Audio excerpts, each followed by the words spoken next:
Voilà, c'est l'heure, donc pour de commencer. Donc, merci d'assister à ce webinaire qui va nous parler donc de comment redémarrer l'activité, surtout en utilisant la théorie des contraintes, qui est une méthode de management qui gagne vraisemblablement à être bien plus utilisée qu'elle ne l'est aujourd'hui. Comme d'habitude, vous pouvez poser vos questions avec le bouton questions en bas de votre écran. Vous voyez toutes les questions des participants. Vous pouvez voter si vous souhaitez en mettre une plus en avant. Je répondrai à toutes les questions à la fin de la présentation. Vous pouvez aussi utiliser le chat pour communiquer avec moi. Je vois les informations sur le côté. Merci évidemment de garder les questions dans le fil des questions, les commentaires dans le chat. À la fin, je proposerai un petit sondage pour récupérer votre opinion. Merci d'y répondre. Et le webinaire sera enregistré, sera publié sur YouTube. Et je vous enverrai un lien dès que ce sera publié. Alors, aujourd'hui, on va parler donc de quel est ce nouveau contexte. Ça va être très rapide. Petite introduction sur la théorie des contraintes. Qu'est-ce qu'on doit en attendre? Qu'est-ce que ça peut vous apporter de l'utiliser? Est-ce que c'est vraiment pour vous? Pourquoi adopter une telle nouvelle approche?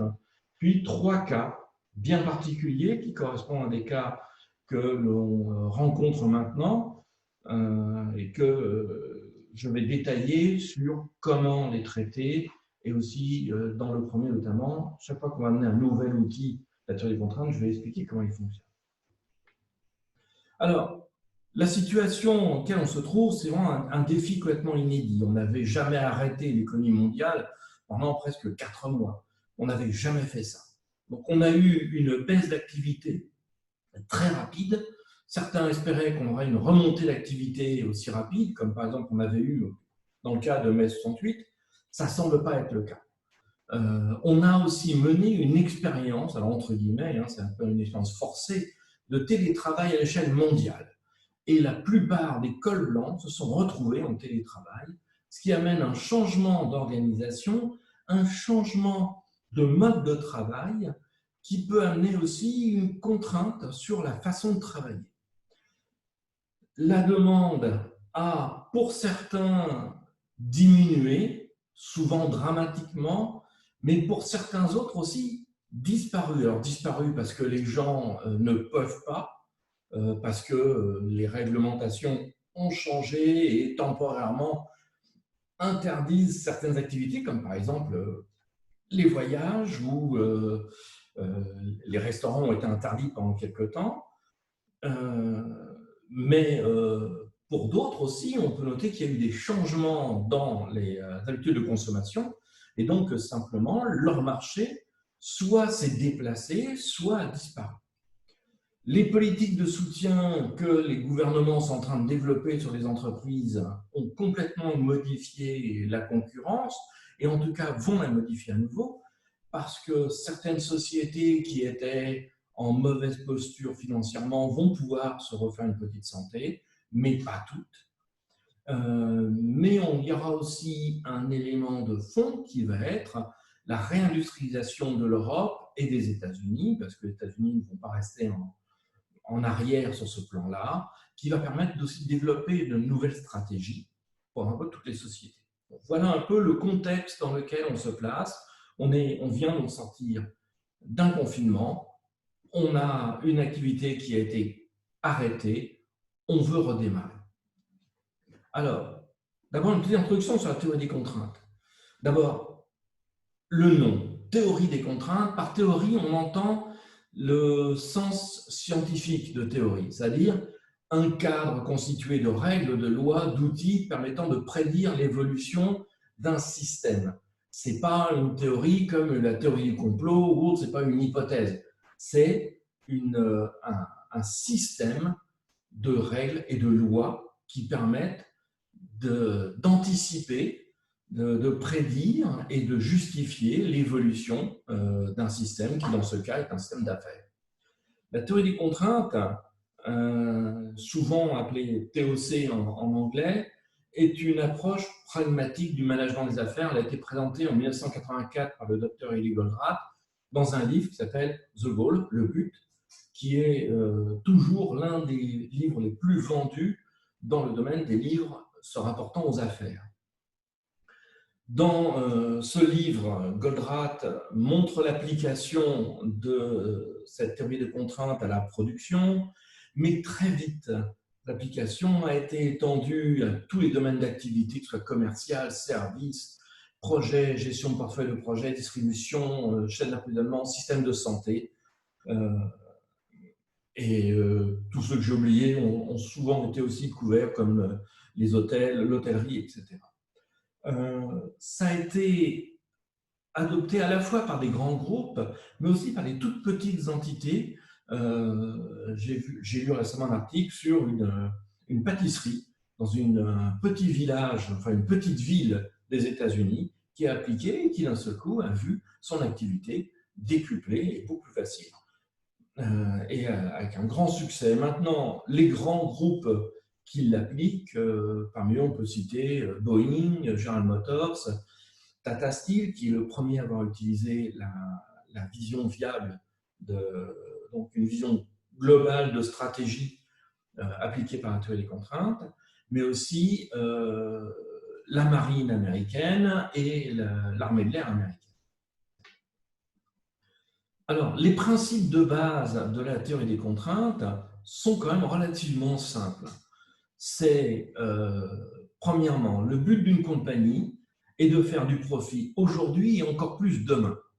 Alors, ce n'est pas un manifeste capitalistique, c'est juste de dire que si une société ne fait pas de profit, elle ne va pas survivre. Donc, son but, c'est de faire du profit pour survivre et pour se développer. Ça veut aussi dire en collatéral qu'on peut juger de son succès par l'argent, par le résultat, par le profit, et que donc, si on peut ramener une mesure à de l'argent, c'est quand même plus facile à comparer une décision par rapport à une autre. Le docteur Eddie Goldratt, alors docteur pourquoi? C'est un physicien, et donc c'est un scientifique, et l'autre principe de la théorie des contraintes, d'où son nom, c'est que la production de tout système est limitée par une et une seule contrainte à un instant donné. Alors, on donne souvent l'exemple de la chaîne. Si on a une chaîne et qu'on tire dessus, elle va lâcher à un maillon, le maillon le plus faible. Il n'y a pas deux maillons le plus faible, il y a un seul maillon le plus faible. Et donc, c'est-à-dire que la force de la chaîne est limitée par un maillon. Ben là, pareil, la production d'un système est limitée par une et une seule contrainte. Et le but, si on veut améliorer le système, c'est de travailler sur cette contrainte, alors que travailler à côté n'a strictement aucune utilité. Un autre principe est que tout système, aussi complexe peut-il sembler, est en fait basé sur une simplicité inhérente.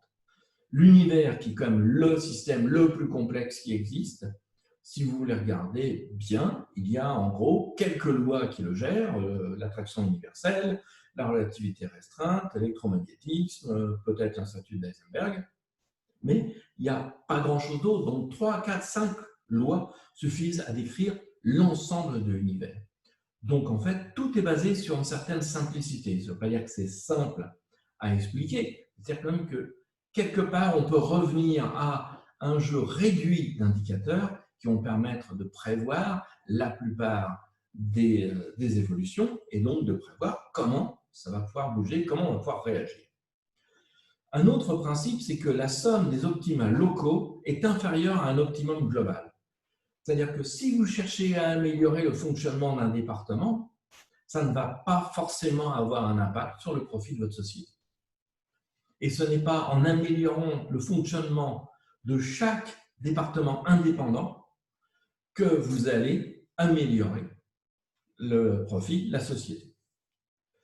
Un autre point, c'est que, et c'est important, c'est pas forcément c'est pas humaniste, c'est une constatation. Les gens, dans la grande majorité, veulent bien faire. Ils cherchent à bien faire. Alors, est-ce qu'on les a bien formés? Est-ce qu'ils ont bien compris ce qu'ils avaient à faire, etc. Ça, c'est un autre problème, mais globalement, ils veulent bien faire. Et en plus, ils ont une capacité innée à penser logiquement. C'est-à-dire que si vous expliquez logiquement et montrez la logique d'une action, les gens vont y adhérer. Ils ne vont pas s'opposer à quelque chose de logique. ils auront cette réaction qui est souvent donnée, qui est « Oh, c'est évident ». Bah, si tout était si évident, on ferait tout bien, ce qui n'est pas le cas, mais ils ont cette capacité de penser logiquement et d'accepter un argument logique. Autre chose d'important, qui vient peut-être aussi du fait que le docteur Goldratt a été éduqué aux États-Unis, c'est que chaque conflit peut être résolu par une solution gagnant-gagnant. La solution gagnant-gagnant, on en parle beaucoup. Dans les pays latins, c'est parfois un peu difficile à faire accepter, mais c'est important. La théorie des contraintes va toujours permettre de construire des solutions dans lesquelles tout le monde gagne. Et il y a toujours de la place pour les améliorations. Quoi que ce soit que vous ayez fait avant, quoi que ce soit que les améliorations que vous avez déjà apportées à votre système, il y a toujours de la place pour des améliorations. Alors, les outils, je vais passer assez rapidement parce qu'on va revenir dessus plus en détail après, mais c'est les 5 étapes d'amélioration continue. Donc, c'est un système qui va permettre de découvrir la contrainte et de la gérer au mieux. Un système de pensée logique qui va permettre d'analyser les situations et de prévoir les effets des solutions. Un processus de changement structuré et un processus d'accord, les niveaux de résistance. Il y a quelque chose, je n'ai pas trouvé la bonne traduction en français, le support accounting. C'est en fait un jeu d'indicateurs financiers qui va permettre de prendre des décisions plus pertinentes que les systèmes financiers qu'on a aujourd'hui. L'offre irrefusable, on va revenir dessus, c'est une offre en fait qui va vous donner un avantage compétitif qui ne pourra pas être battu par la concurrence facilement. D'autres outils sont le Drum Buffalo, qui est une façon de gérer les processus et les contraintes. Le Dynamic Buffer Management pour tout ce qui est la gestion des stocks logistiques, on va aussi revenir un peu dessus. La chaîne critique et la gestion synchronisée des portefeuilles de projets, ce sont 2 méthodes de gestion de projet et de gestion de portefeuille. Cela, on ne va pas en reparler après. J'ai juste cité parce que ce sont des outils importants dans la théorie des contraintes, mais qui ont une utilité très spécifique et qui ne correspondent pas au sujet de ce soir. Donc, je passe rapidement parce qu'on va revenir sur chacun d'entre eux plus en détail quand on va voir comment ils s'appliquent à différents cas. Alors, qu'est-ce que vous devez attendre? Qu'est-ce que l'histoire? C'est comme déjà une théorie qui a 36 ans déjà, hein, elle a presque 40 ans, donc elle a déjà été utilisée, elle a déjà donné des résultats. Quels sont les résultats que l'on peut voir? Alors, il y a une étude menée par l'Université Victoria de Wellington, en Nouvelle-Zélande, qui a regardé plus de 100 applications de la théorie des contraintes. Ça va de grosses compagnies à la fameuse pâtisserie dont on parlait. Ça couvre la production jusqu'aux fonctions administratives. Ça couvre toutes les fonctions qu'on peut rencontrer. Ça exclut 2 principales applications. L'une, c'est celle faite par Lucent Technology, qui est une société américaine qui travaillait notamment dans les télécoms, qui, elle, a obtenu 600% d'amélioration du profit en 12 mois. Donc, elle aurait faussé les résultats, et donc elle a été exclue. Le deuxième, c'est le NHS. NHS, c'est National Health System, donc système de santé national anglais, qui s'est complètement restructuré en découvrant, grâce à la théorie des contraintes, qu'en fait, sa contrainte, c'était le temps des médecins, et qui dépensait le temps des médecins sur des choses qui n'étaient pas forcément nécessaires. Et à l'époque de cette étude, ce n'était pas encore tout à fait documenté, donc ça a été écarté. Alors, les résultats, d'abord, c'est que la majorité des applications n'étaient que partielles, soit appliquées à une partie de la société, mais suffisamment significative, ou à une sélection d'outils seulement. Aucune application n'a reporté d'effet négatif. Toutes ont vu une amélioration significative et rapide, au point même que les résultats sont les suivants. Ils ont noté une réduction du temps de livraison, du temps de cycle, de l'ordre de 60 et quelques %, une performance de tenue des dates de livraison qui a été améliorée par 60 %, ça c'est quand même spectaculaire, une réduction des inventaires, des encours, des stocks de 50 %, et ça a un très gros intérêt, on le verra aussi par la suite, une amélioration des ventes et tout indicateur financier combiné, une amélioration quand même vraiment spectaculaire. Et toutes ces améliorations ont été vues en 1 an à peu près. Aucune de ces améliorations a nécessité 3 ou 4 ans. Chaque fois, c'est très rapide. L'amélioration est vraiment rapide. Alors, est-ce que, malgré tous ces avantages, est-ce que c'est pour moi? Est-ce que c'est la question de se poser? Est-ce que moi, un entrepreneur auto-employé ou une petite société ou un département, est-ce que je peux l'appliquer? Alors, la première réponse serait oui. Oui, parce qu'on l'a vu vraiment appliqué à un grand panel d'organisations. Ensuite, ça ne nécessite aucun investissement en équipement, en logiciel, de choses spéciales. Ça nécessite surtout d'avoir besoin d'un esprit ouvert, parce qu'on va le voir plus tard, certaines conclusions sont vraiment contre-intuitives ou contredisent des choses qu'on nous a appris et qu'on nous a même rabâchées souvent. Et on a besoin de logique. Et même si les gens ont une capacité innée à penser logiquement, il y a de temps en temps, on nous amène des décisions qui ne sont pas toujours très logiques parce qu'elles sont basées sur des règles qu'on a toujours appliquées. Hein. C'est le système de « on a toujours travaillé comme ça depuis 20 ans » et qui nous amène à prendre de mauvaises décisions. Donc, le principal investissement que vous aurez, c'est le temps que vous allez y consacrer. Et votre retour sur investissement sera bien au-delà de toute attente que vous pouvez avoir. Ça, je vous le garantis. Chaque fois que je l'ai appliqué, chaque fois qu'un de mes clients l'a appliqué, il a toujours été surpris par la rapidité avec laquelle il obtenait des résultats et le retour sur investissement qu'il en obtenait. Alors, pourquoi adopter en fait?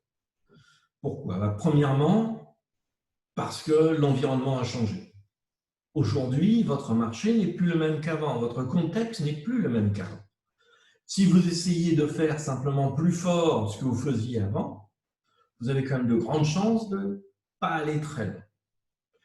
Il y a quelque chose maintenant qui limite votre profit. Il y avait déjà quelque chose qui limitait votre profit, maintenant ça va être encore pire. Et la théorie des contraintes va vous permettre d'identifier ce qui vous limite et de le gérer pour maximiser ce profit dans le contexte actuel. Un effet secondaire de la théorie des contraintes est aussi de construire la résilience d'entreprise, puisque en vous permettant et en vous dirigeant sur une route d'amélioration continue, elle va vous permettre d'augmenter votre résilience et de mieux vous adapter aux situations qui pourraient évoluer. Ça vous permet aussi de vous développer, pas seulement de survivre, de vous redévelopper dans une situation actuelle et de battre les concurrents qui vont peut-être même pas comprendre quelle est votre approche. On verra dans un exemple tout à l'heure, sauf évidemment si déjà ils utilisent eux aussi la théorie des contraintes. En appliquant la théorie des contraintes, vous pouvez donc vous attendre, comme on l'a vu dans l'étude, à augmenter votre profit, mais aussi à faire des décisions plus faciles et plus adaptées à la situation.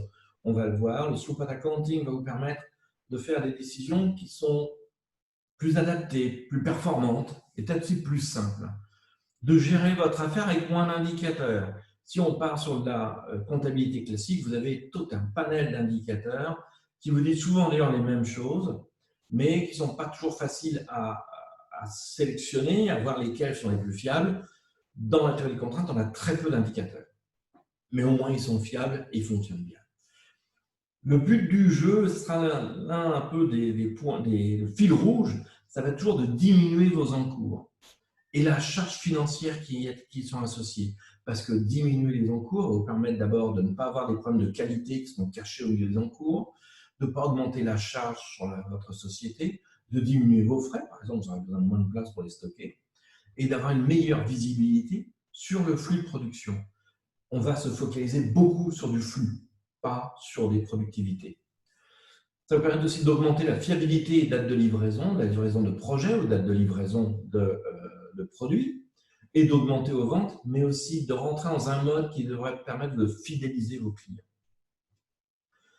Alors, maintenant, on va voir un peu un cas concret.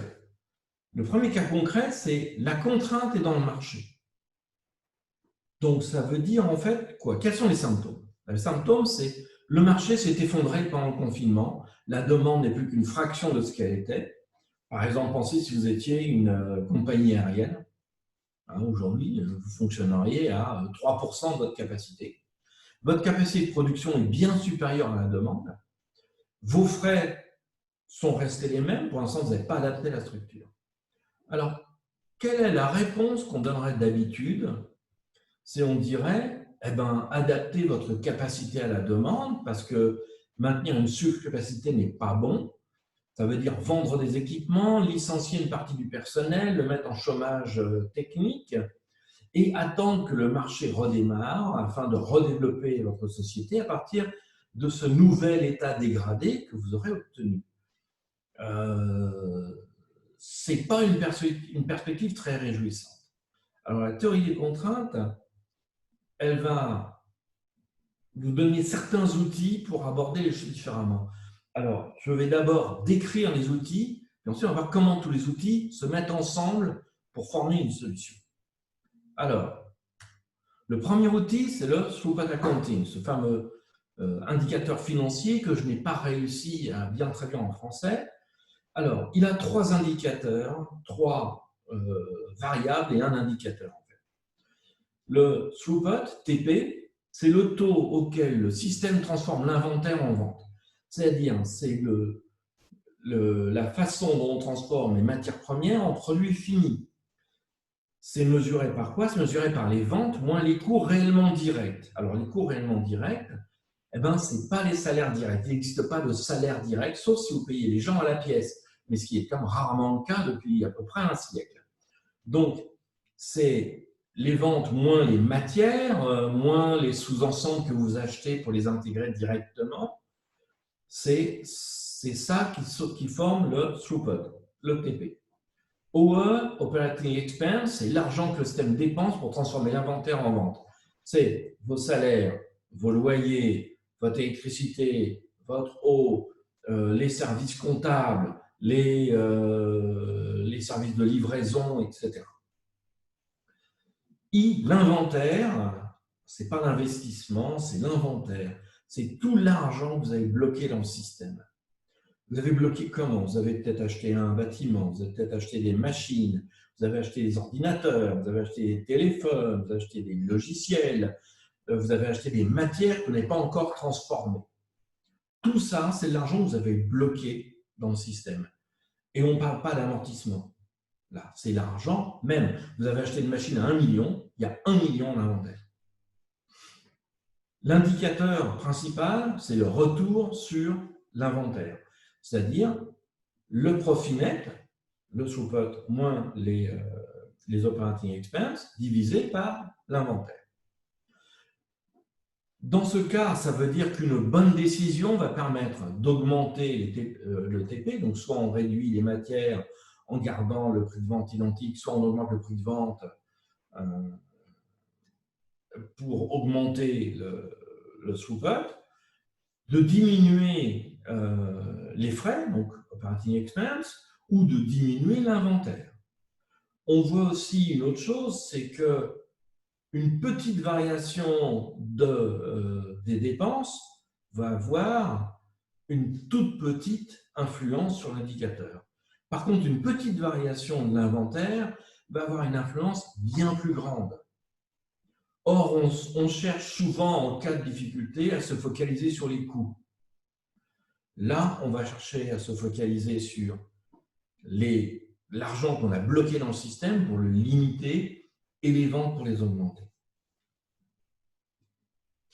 Alors, la grosse différence, c'est quoi? En comptabilité de gestion, les salaires directs font partie des coûts de production, ce qui n'existe pas. Les salaires font partie des operating expenses, pour une raison très simple. Même si vous ne produisez pas, vous payez le salaire des gens. Les encours sont un actif. En comptabilité de gestion, ça peut sembler ahurissant, mais les encours sont un actif. Vous avez un truc qui vous prend du fric, qui vous prend de l'argent, que vous n'arrivez pas à vendre, mais c'est un actif. En support accounting, les encours, c'est ce qu'on appelle le tueur silencieux. S'il augmente, c'est comme le cholestérol. C'est le tueur silencieux. Si il augmente de trop, il va étouffer la société. Et à ce moment-là, votre société peut crever parce qu'elle a des encours trop grands.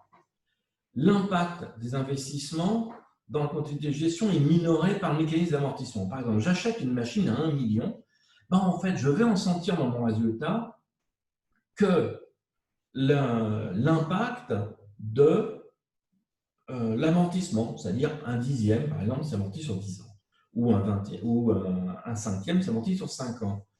Dans le support accounting, l'investissement complet est mis dans l'inventaire. Donc, vous allez voir l'inventaire qui va grossir d'un seul coup et l'indicateur va être dégradé d'un seul coup. L'augmentation des stocks n'a que peu d'influence sur les indicateurs. En fait, c'est même un actif. Vous pouvez même améliorer vos indicateurs financiers, notamment ceux du bilan, en ayant des stocks, alors que dans le support accounting, ce n'est pas le cas. L'augmentation des stocks va endommager votre indicateur. En quantité de gestion, vous avez beaucoup d'indicateurs. En support accounting, vous n'en avez qu'un. Il permet d'avoir une vision simple et efficace de vos décisions. Le deuxième outil que je voulais vous présenter, c'est l'arbre de réalité courante. Alors, c'est un arbre logique. Il est constitué de blocs cause-effet qui vont permettre de diagnostiquer une situation telle que vous la voyez. Alors, ça commence comment? Ça commence par déterminer quels sont les effets indésirables que vous voyez dans une situation. Là, on se met dans le cas d'un producteur de jus de fruits. Alors, premiers effets indésirables qu'il voit, il a un gros stock d'étiquettes, donc c'est de l'argent bloqué. Le marketing dit qu'il ne veut pas lancer de campagne parce que quand il veut lancer une campagne, il a besoin d'une étiquette spécifique et que dans ce cas-là, ça coûte cher ou qu'on a déjà du stock donc on ne veut pas le jeter.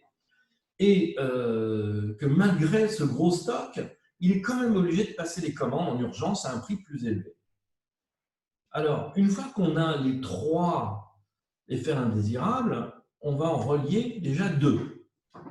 On a un gros stock d'étiquettes, certaines étiquettes ne sont presque pas consommées, ça fait que, et comme le marketing a besoin d'étiquettes spécifiques, le marketing ne peut pas lancer de campagne. Donc, ça veut dire que les deux cases blanches sont les causes qui devraient être nécessaires et suffisantes pour causer l'effet que l'on a au-dessus. On continue à construire pour relier les autres effets indésirables et on continue à construire la logique pour arriver à un schéma complet qui donne une vision de quelles peuvent être les causes de ces effets indésirables. Une fois qu'on a ceci, ça peut nous permettre de créer des réponses et des solutions aux problèmes que nous avons. Donc là, le client, qui est le producteur de jus de fruits, a ses soucis et nous voyons qu'en fait, dans la partie qui, par exemple, si nous étions une imprimerie qui fait les étiquettes, on voit en fait que leur problème, c'est que nous avons besoin de leur vendre des grandes quantités parce qu'il y a un coût de setup de nos machines et qu'on veut passer ce coût de setup. Alors, ce coût de setup est constitué d'après la comptabilité classique par de la main-d'œuvre et une ou deux feuilles pour test, mais principalement de la main-d'œuvre. Maintenant, une fois qu'on a fait un arbre de réalité courante, si on veut établir une solution, on va prendre ce même arbre, injecter des solutions et rebâtir la logique pour arriver à peut-être retourner les effets indésirables et échanger en effets désirables. Alors, ça donne quoi? Par exemple, ici, on a deux injections. Deux injections, c'est le client pourrait informer l'imprimerie de ses consommations réelles et le setup n'a pas le coût réel. Parce qu'on l'a vu, les salaires, vous les payez de toute façon. Donc, ce n'est pas un coût. Le seul coût, c'est une ou deux feuilles pour faire un essai. Donc, c'est vraiment ridicule. C'est un coût qui n'a aucune raison de bloquer quoi que ce soit, de vous obliger à faire des offres sur des grands lancements. Ça veut dire qu'en construisant la logique, On peut offrir des petits batchs à un prix attractif. Le client informant l'imprimerie des consommations réelles, il va passer commande régulièrement pour compenser la consommation. Ça peut même être automatique si vous avez un lien direct avec le client. Ce qui veut dire que d'un côté, ils vont passer toutes leurs commandes au meilleur prix négocié, ils auront donc tendance à passer plus de choses, ils n'ont plus de rupture de stock. Et de l'autre côté, ils ont un coût financier réduit, ce qui fait qu'ils peuvent lancer de nouvelles campagnes, ce qui veut dire aussi qu'ils vont passer commande de nouvelles étiquettes. Voilà le modèle de changement gagnant-gagnant qui fait passer d'un modèle dans lequel je livre le client un produit en le forçant à acheter d'une certaine façon à j'établis une collaboration gagnant-gagnant avec le client, ce qui me l'attache et ce qui me permet de me développer plus vite. Et ça, c'est ce qu'on va appeler une offre irrefusable. Parce que si vous allez voir un producteur de jus de fruits avec une telle offre, si vous êtes un imprimeur, il y a peu de chances qu'il la refuse. De l'autre côté, il y a aussi peu de chances que vos concurrents réussissent à comprendre comment vous avez fait et pourquoi vous l'avez fait. Alors, maintenant, il va falloir qu'une fois que vous avez votre solution, vous allez l'expliquer à un client. Ou alors, quand il y a un changement, vous allez devoir aussi expliquer à vos gens pourquoi vous mettez en place cette offre. Alors, le premier niveau de résistance, c'est « je ne suis pas d'accord sur le problème ». Ça peut être, par exemple, le problème, il n'est pas chez nous, il est chez l'autre. Ou il n'y a pas de problème, c'est comme ça, le marché a disparu. Ben ça, pour se mettre d'accord et comprendre le problème, c'est l'arbre de réalité courante. Si vous avez quelqu'un qui s'oppose à vous en disant « je ne suis pas d'accord sur le problème », vous passez à travers l'arbre de réalité courante avec lui. Chaque pas étant totalement logique, il ne peut qu'être d'accord. Et en final, il ne peut être que d'accord avec le problème global tel qu'il est présenté. Souvent, ça va finir par la phrase « oh, mais c'était évident ». Oui, mais il n'était pas d'accord au début, donc c'était évident, pas si évident que ça. Le deuxième niveau de résistance, une fois qu'on a passé le premier, c'est « je ne suis pas d'accord que votre solution va dans le bon sens ». Ben là, l'arbre de réalité future va simuler l'action de la solution amenée, et pareil, en passant à travers, vous allez pouvoir expliquer la solution et faire la personne adhérer à cette solution. Ensuite, je ne suis pas d'accord que les bénéfices de la solution soient ceux que vous annoncez. Pareil, l'arbre de réalité future aussi explique quels sont les bénéfices, mais aussi quelles sont les branches. Par exemple, il y avait un problème que le client n'avait pas, mais que la solution amène, c'est qu'il a moins de stock, donc il a moins de charges financières, et donc on voit les bénéfices de la solution. Je pense qu'il y a des effets négatifs.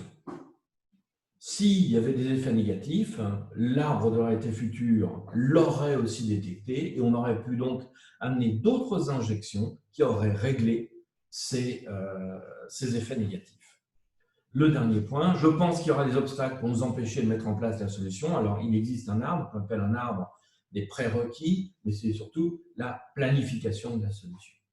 Donc, avec les arbres logiques et les niveaux de résistance connus, vous pouvez déjà préparer votre équipe, préparer vos réponses à l'équipe pour les convaincre, mais c'est les mêmes qui vont permettre de convaincre aussi votre client. Il aura les mêmes niveaux de résistance que vous pourrez combattre exactement de la même façon. Donc, c'est à la fois quelque chose qui va être de convaincre votre équipe et le client du bien fondé de votre solution. Le Dynamic Buffer Management, management dynamique de stock, ça peut être gérer un stock, matière première, produit fini dynamiquement, afin d'éviter que vous ayez un stock trop important qui va immobiliser les ressources financières que vous n'avez forcément plus en ce moment, et qui va permettre aussi de mieux servir le client. Alors, comment ça fonctionne? Eh bien, le stock total, à l'origine, est déterminé à l'origine en fonction de la taille du marché et de la production, des temps de cycle de production, d'approvisionnement. C'est un calcul qui est relativement facile à faire. Ça peut être aussi le stock que vous teniez d'habitude. Vous allez le diviser en trois. Un tiers est vert, l'autre jaune, l'autre rouge.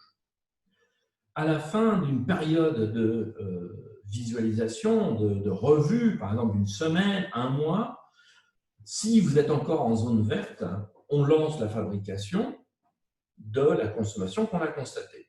Si le stock reste en zone verte 3 périodes successives, à ce moment-là, on diminue le stock, ça veut dire qu'il ne baisse pas assez. Il ne sort plus assez. On diminue la valeur du stock donc de à peu près un tiers et on redécompose en 3. Si le stock rentre en zone jaune, on lance la fabrication et donc on va compenser la consommation constatée. On ne fait rien. Si par contre le stock entre en zone rouge, on lance en fabrication évidemment pour compenser, mais s'il rentre en zone rouge 3 périodes successives, à ce moment-là, on augmente la valeur du stock de 33%. C'est-à-dire que votre stock ne correspond plus au marché, le marché demande plus, et donc vous adaptez votre stock au marché. Alors, c'est quelque chose qui permet d'adapter votre stock de matières premières et de produits finis afin de réagir rapidement aux variations tout en évitant de construire des stocks trop importants qui vous plomberaient au niveau financier. Alors, maintenant, quand on utilise tous ces outils, comment est-ce que ces outils fonctionnent dans le cas, la contrainte est dans le marché? En premier, vous allez utiliser la Swoopat Accounting pour supporter vos décisions. Faites vos décisions pour limiter vos stocks, pour limiter l'inventaire et pour éviter de vous faire bloquer par des décisions qui, en fait, par des limites qui n'existent pas. Notamment, c'était la croyance qu'un setup dans une imprimerie a un coût. Visiblement, la Swoopat Accounting vous le dit, il n'y en a pas. Donc, ça veut dire que c'est une limitation que vous n'aviez pas et que vous n'avez pas besoin d'appliquer. N'entrez pas dans les réductions de coûts à tout prix, surtout au prix de votre futur. C'est-à-dire quoi? Ne diminuez pas vos capacités si vous n'avez vraiment pas besoin de le faire.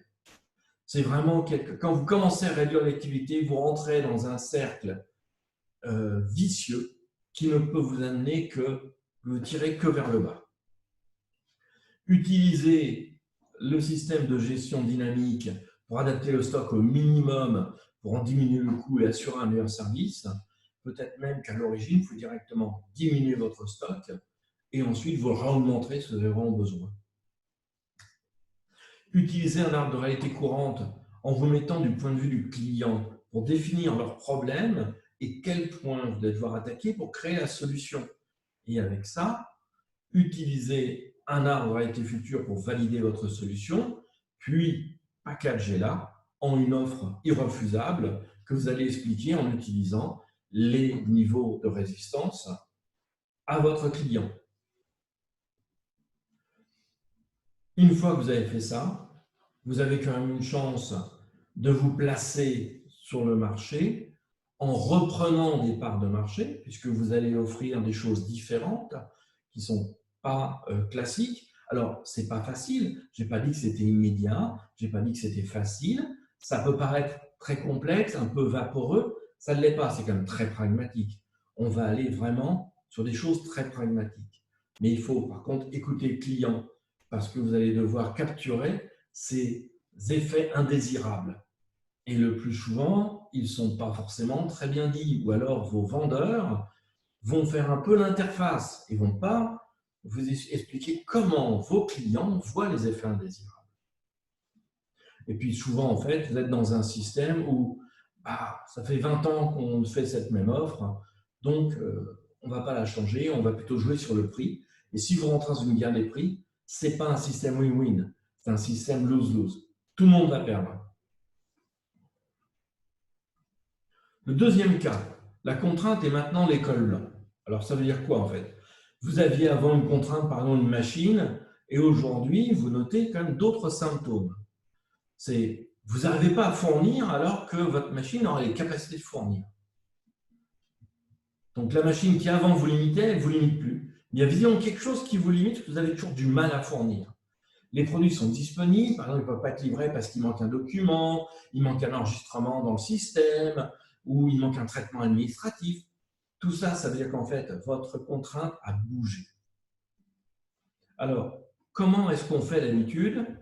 eh ben, vous nommez quelqu'un un expéditeur, c'est-à-dire quelqu'un qui va appeler tout le monde, oui, j'ai pas le papier, qui va emmerder les gens toutes les 10 minutes pour avoir le papier qu'il lui faut, en disant non, mais ce que vous faites, ça n'a aucune priorité, ça c'est ce que je vous demande qui a la priorité. Et donc, en fait, vous allez retarder les commandes d'après pour traiter la commande qui est bloquée, vous allez augmenter le stress de tous les intervenants, et ça ne va pas forcément, ce n'est pas des solutions à long terme. Vous ne traitez pas le problème, vous traitez le symptôme en l'aggravant et en vous assurant qu'il va se reproduire systématiquement. Vous créez en fait une situation dans laquelle le problème va se reproduire et vous vous assurez qu'il se reproduira. Alors, les outils que la théorie des contraintes amène, c'est les 5 étapes de l'amélioration permanente qu'on va voir maintenant et le système de pensée logique, arbre de réalité courante, arbre de réalité future, que l'on a déjà vu, donc je ne vais pas revenir dessus particulièrement. Les 5 étapes de l'amélioration continue, c'est l'outil de base de la théorie des contraintes, c'est le plus important. C'est en fait un cercle vertueux qui permet d'améliorer de façon continue la performance de votre système, de votre société. Alors, les 5 étapes, c'est quoi? Identifier la contrainte. La deuxième étape, c'est exploiter la contrainte. On va voir en détail ce que ça veut dire après. La troisième, subordonner tout le reste à la décision de comment exploiter la contrainte. C'est-à-dire qu'en fait, la contrainte va diriger votre société. Si vous avez une machine qui est une contrainte, qui peut sortir 2 pièces à l'heure et que toutes les autres sortent 5 pièces à l'heure, votre système complet ne sortira pas plus de 2 pièces à l'heure. Ça, c'est physiquement impossible.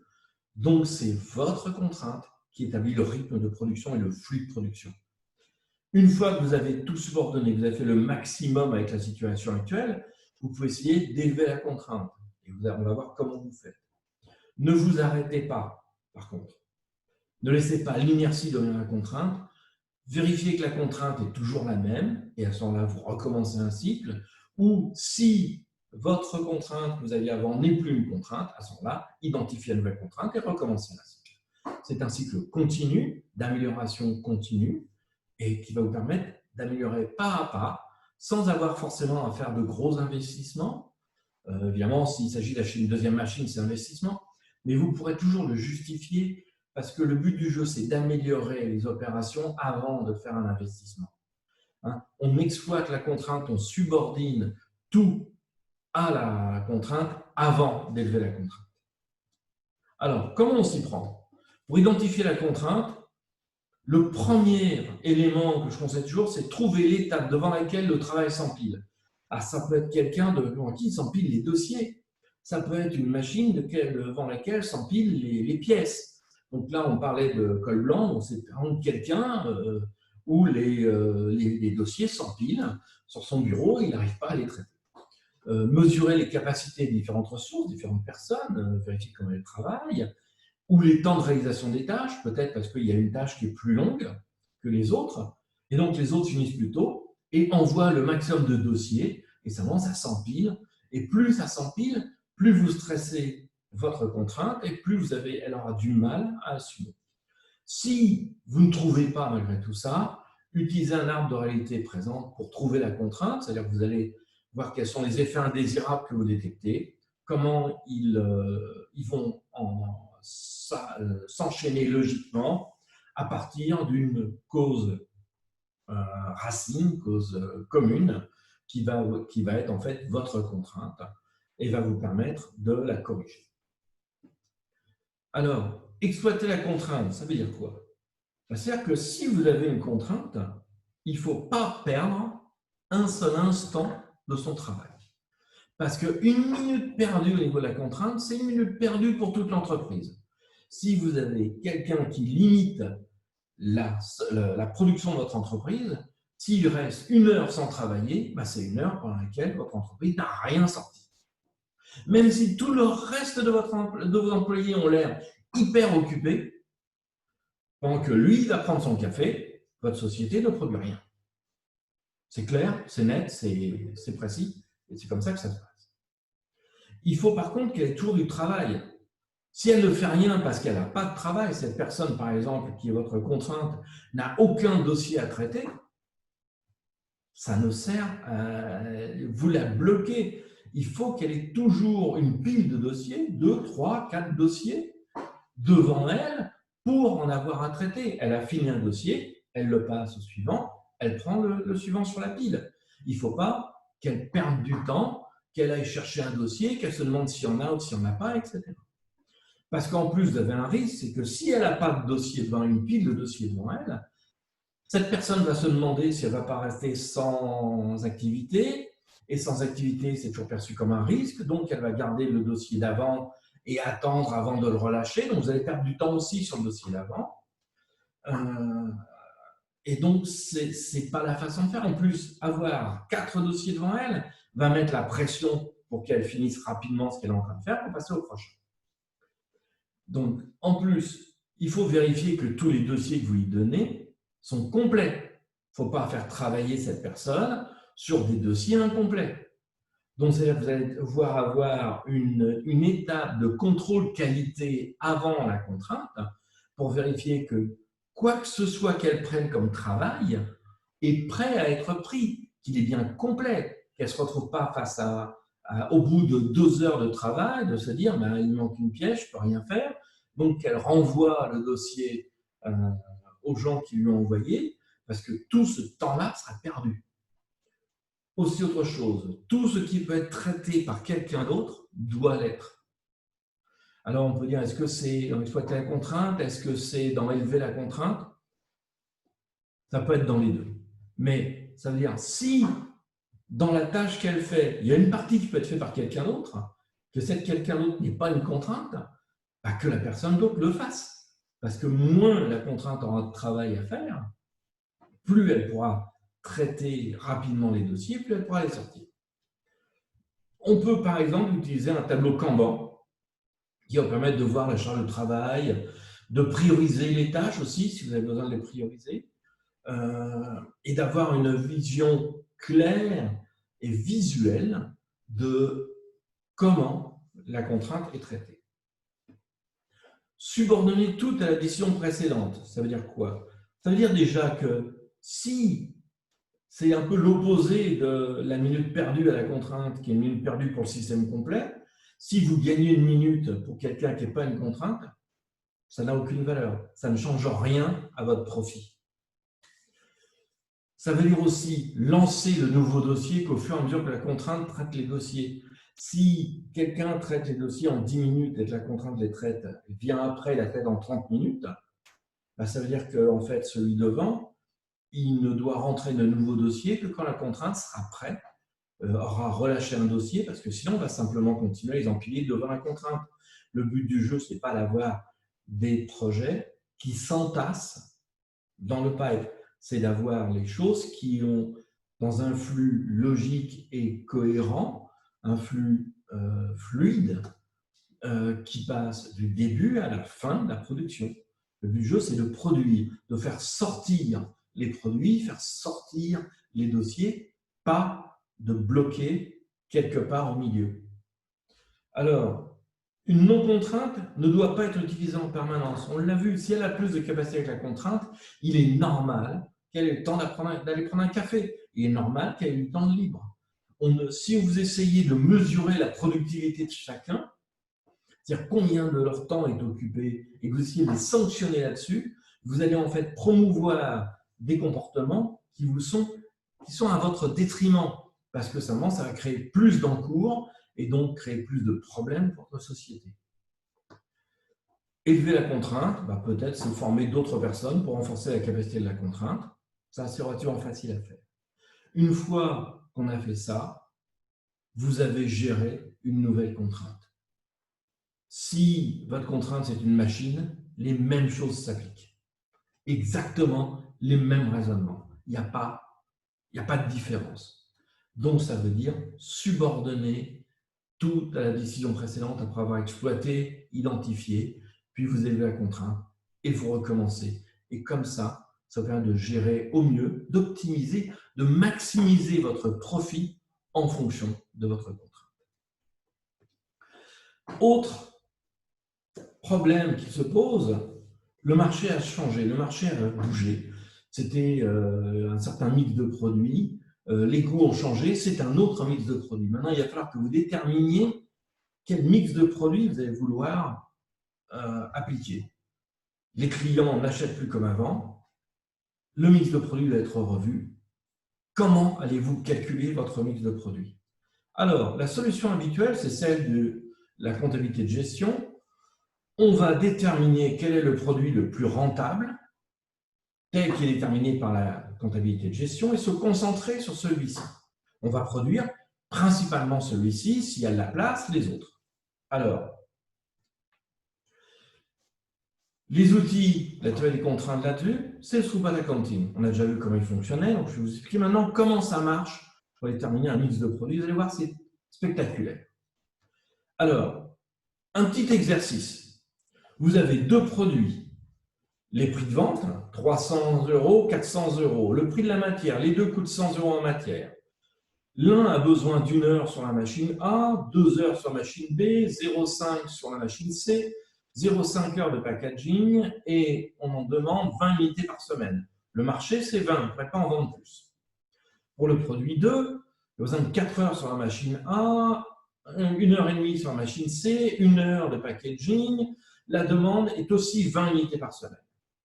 Vous avez un ouvrier par machine, vous avez les machines A, B, C, donc vous avez 3 ouvriers sur les machines, plus 1 au packaging.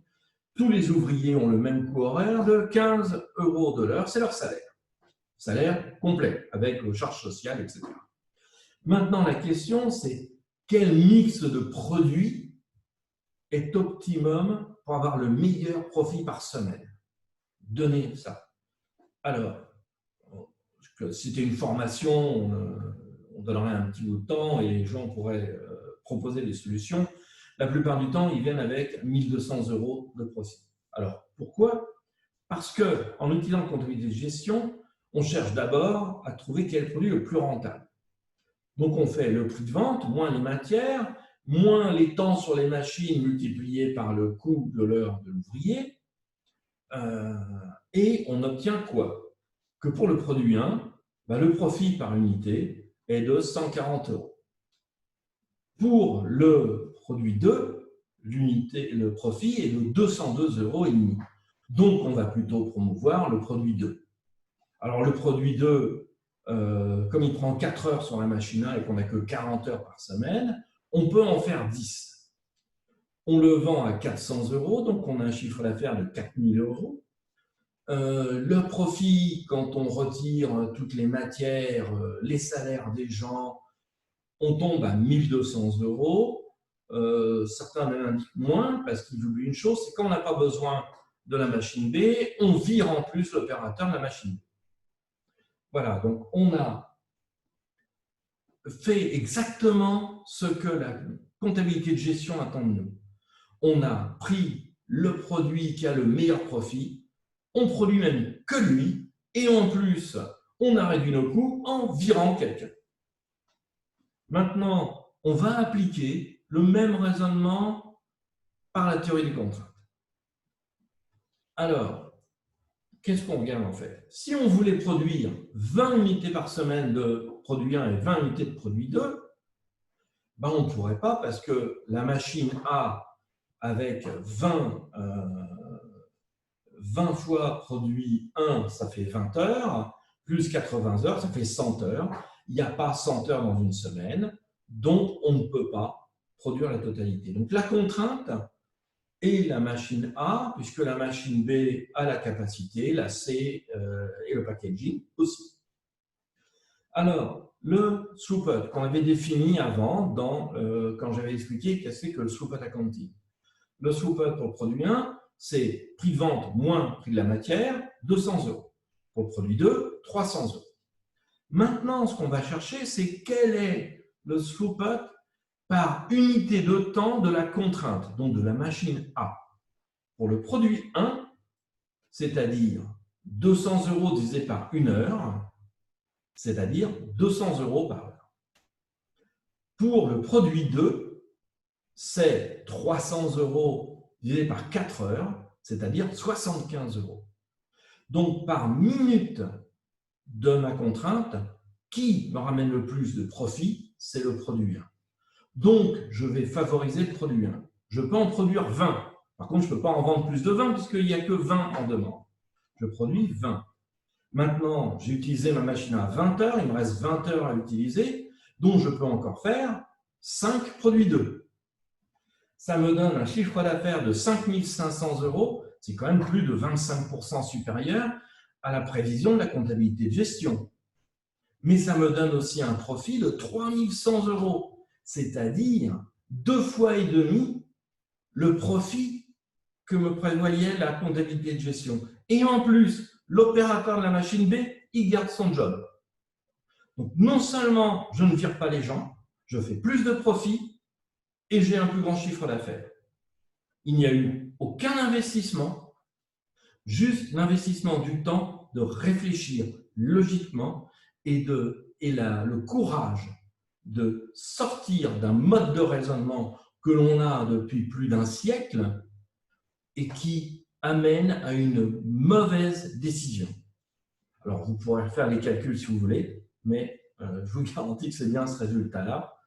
Et vous, comme vous voyez, un simple changement de règle, un simple changement de raisonnement amène un résultat extraordinaire et bien supérieur.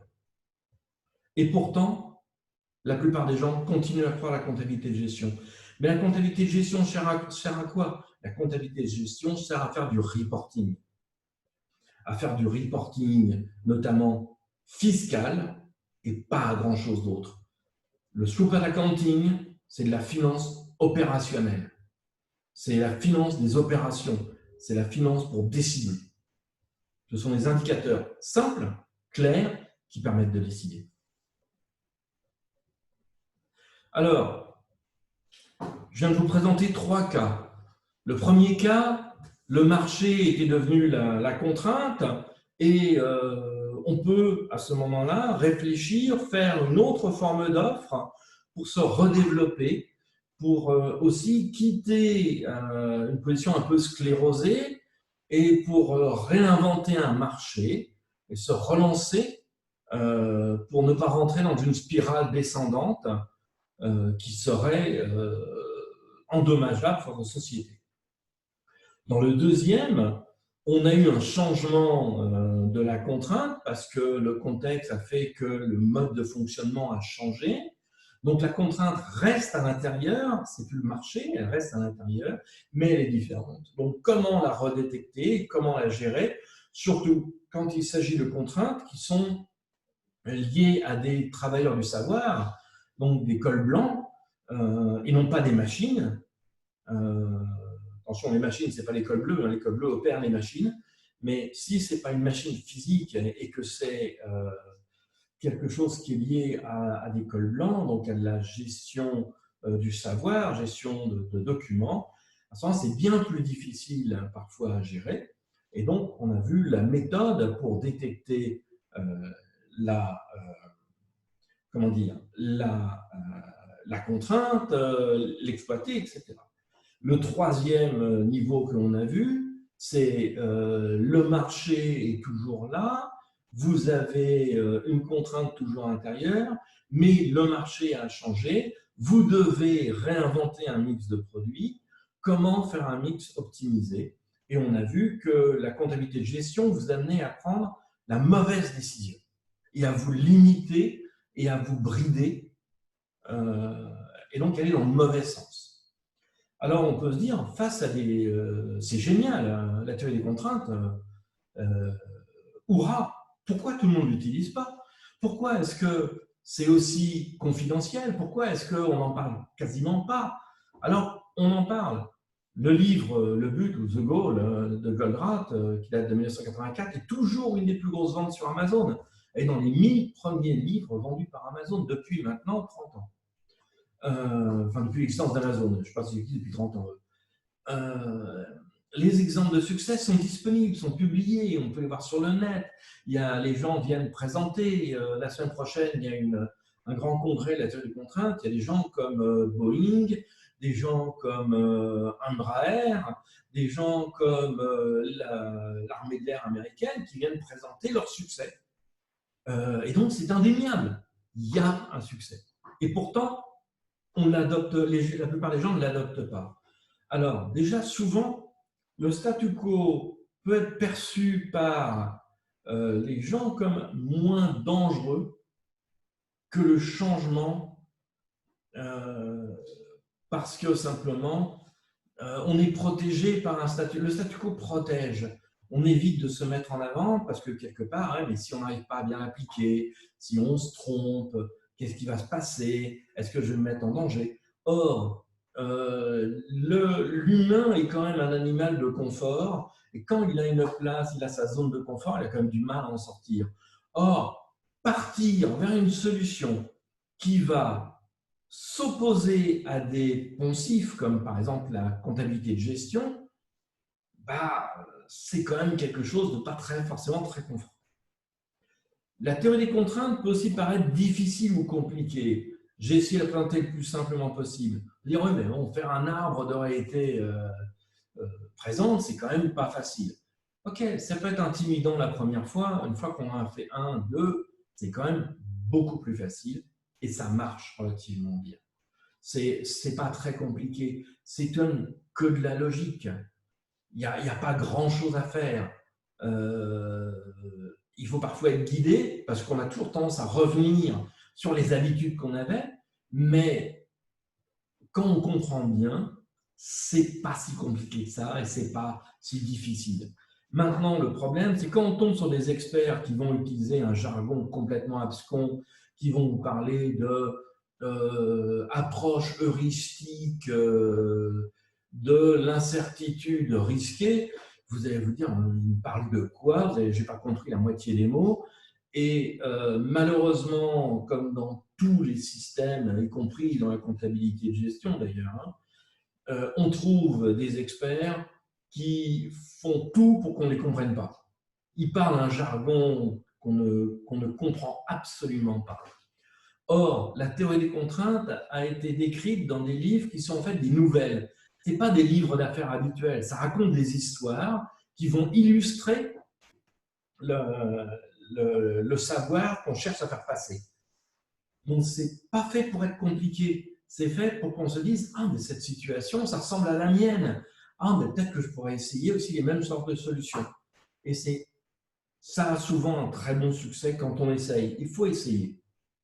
Alors, l'autre problème, effectivement, c'est les conflits avec les idées communément acceptées. Se battre contre la comptabilité de gestion. Le docteur Goldratt qui disait que la comptabilité de gestion est le plus grand mal du business actuel et que les comptables sont les plus grands meurtriers, ça n'a effectivement pas beaucoup aidé à ce que les comptables aillent regarder la comptabilité de gestion et proposent spontanément à leurs clients d'appliquer ces préceptes et ces méthodes d'analyse.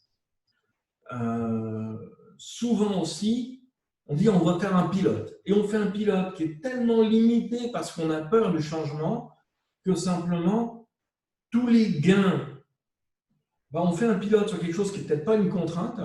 Et donc, les gains, comme on l'a dit tout à l'heure, le gain sur quelque chose qui n'est pas une contrainte n'a que peu de valeur et on ne voit pas d'implication, pas de conséquences sur le profit. Et à ce moment-là, on dit, ouais, mais bon, c'est bien, on a fait le truc, mais ça n'amène en rien. Bah oui, parce que le système était peut-être trop limité, mal choisi.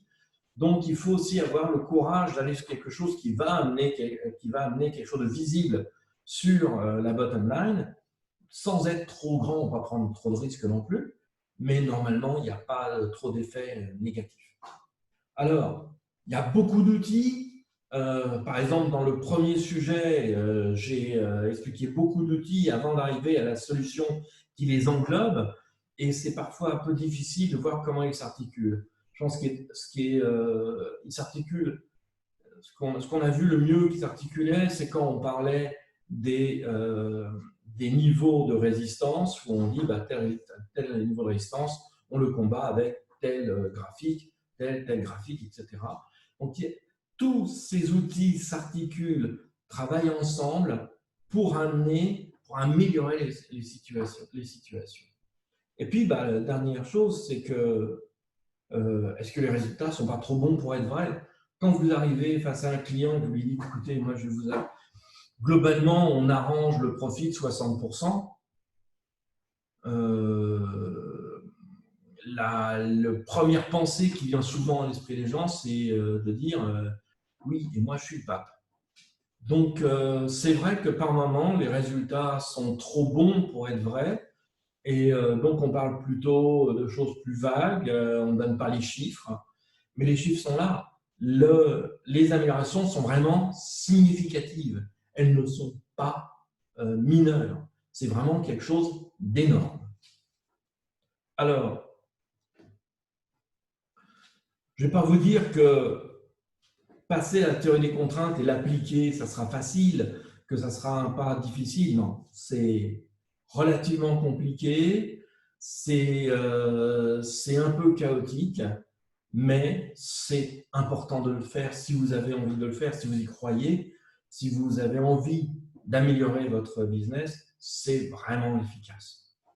La méthodologie, elle est simple, elle est logique, mais elle va se heurter à des notions communément acceptées. Par exemple, le fait qu'il y a des salaires directs. Est-ce que c'est-à-dire que quand vous ne produisez pas, vous ne payez pas vos salaires? Pourtant, on ne veut pas ça. Une autre, par exemple, quelque chose d'évident, on a dit que l'idée de contrainte, c'est la chaîne. Donc, vous tirez sur la chaîne, elle brise en un endroit. Pour la renforcer, vous allez renforcer ce maillon. Il va être donc de plus en plus fort. Si vous renforcez les autres maillons, ça ne sert à rien. On serait tous d'accord avec moi. Maintenant, pourtant, c'est ce qu'on fait tous les ans. Quand vous faites vos décisions d'investissement, vous ne cherchez pas à investir seulement sur le maillon faible. Vous saupoudrez vos investissements pour des raisons politiques internes ou pour d'autres raisons sur un peu tous les maillons, ce qui fait qu'en fait, la seule partie de vos investissements qui est utile, c'est celle qui va sur le maillon le plus faible. Tout le reste, et si vous l'avez réparti uniformément, ça peut être 90% de vos investissements, ne servent strictement à rien, n'amènent strictement rien à votre profit, n'amènent rien à votre business, sauf de perdre du cash.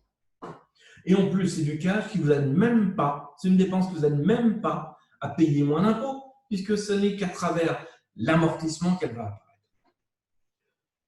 La situation auquel on fait face aujourd'hui, elle est réellement innovante. On n'avait jamais connu ça, on n'avait jamais vu ça. Il ne faut pas se restreindre à ce qui ne fonctionne plus. Il ne faut pas se restreindre à une solution. Il faut aller chercher quelque chose qui change votre point de vue pour voir toutes les possibilités que vous avez. Il ne faut pas laisser, comme dans les 5 pas de l'amélioration continue, on vous demande de ne pas vous arrêter pour ne pas laisser l'inertie devenir une contrainte. Ne laissez pas les concepts de management mal adaptés devenir votre propre contrainte. En conclusion, cette situation est une première dans son ampleur et sa gravité. On n'avait jamais connu ça. Les sociétés vont avoir à se réinventer. Elles vont devoir trouver d'autres méthodes que celles qui aujourd'hui vont démontrer juste une inefficacité ou en tout cas une efficacité qui ne sera pas suffisante pour assurer la survie et le redéveloppement de vos sociétés. Entamer par des réductions de coûts, partir sur l'idée de licencier des gens, réduire les coûts, vendre des machines, c'est rentrer dans une spirale descendante et restreindre de plus en plus votre capacité de réagir, de trouver des opportunités et de pouvoir les exploiter.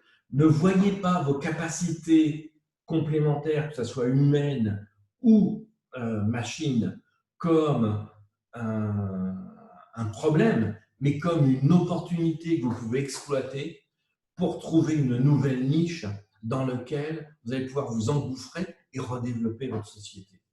La théorie des contraintes offre tous les outils nécessaires et sont souvent beaucoup plus simples quand on commence à les maîtriser un peu et qu'on les comprend. Ça vous permet d'optimiser le fonctionnement de votre société et ça vous permet de la redévelopper. Ils sont simples, ils sont faciles à apprendre, il faut juste prendre le temps de les regarder, d'en comprendre la logique. Une fois que vous avez compris la logique, C'est évident. C'est évident, les conclusions. Et vous allez vous retrouver plusieurs fois en disant « Oh, mais c'était évident ». C'était évident, mais vous ne l'aviez pas vu avant. Et ne soyez pas la contrainte de votre entreprise. Ne traînez pas des pieds. La théorie des contraintes, ça vaut vraiment la peine de l'essayer. Ça vaut vraiment la peine d'accéder à cette nouvelle approche et de pouvoir vous redévelopper. Donc voilà ce que je voulais vous dire. Donc maintenant, je peux répondre aux questions.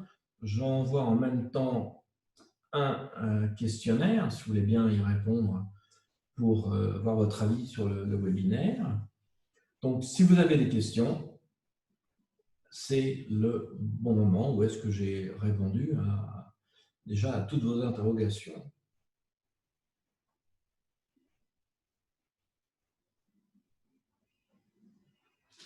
Bon.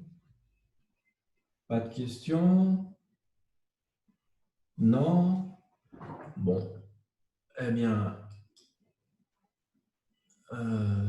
je vais donc vous souhaiter une bonne soirée et j'espère vous revoir lors d'un prochain webinaire. Je vous remercie. Au revoir.